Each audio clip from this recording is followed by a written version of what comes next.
Tak hanya bunuh dan mutilasi, pelaku juga jual HP dan motor korban.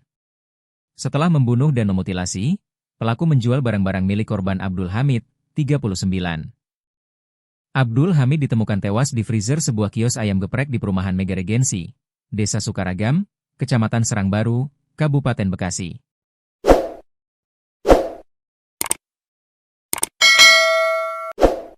Dua tersangka utama adalah An dan S yang telah ditangkap polisi.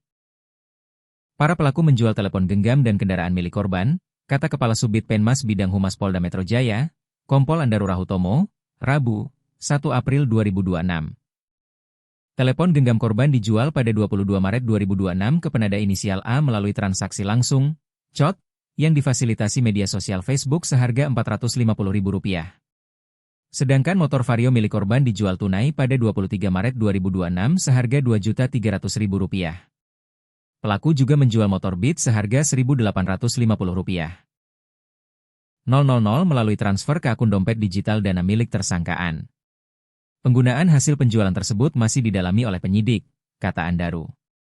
Kejadian bermula pada Sabtu, 21 April 2026, pukul 3.30 WIB saat pelaku mengajak korban mencuri kendaraan operasional, tetapi ditolak. Penolakan itu membuat pelaku menghilangkan nyawa korban. Untuk menghilangkan jejak, pelaku memutilasi tubuh korban dan menyimpannya di freezer, lalu mengambil barang-barang korban, kata Andaru. Pada 27 Maret 2026, pelaku membuang potongan tubuh korban di beberapa lokasi di Kabupaten Bogor sebelum melarikan diri ke Majalengka. Lokasi pembuangan pertama berada di kebun bambu di pinggir Jalan Gunung Batu Puncak 2, Desa Selawangi, Kecamatan Cariu, Minggu, 29 Maret 2026. Bungkusan plastik merah berisi potongan tangan kanan, tangan kiri, kaki kanan, dan kaki kiri korban. Masih di lokasi yang sama, polisi menemukan tas abu-abu yang berisi satu potongan paha bagian atas korban. Sementara lokasi kedua penemuan berada di Jalan Sawangi Cariu, Kecamatan Tanjung Sari, sekitar 2 km dari lokasi pertama. Di tempat tersebut, ditemukan satu potongan paha bagian atas lainnya di tumpukan sampah.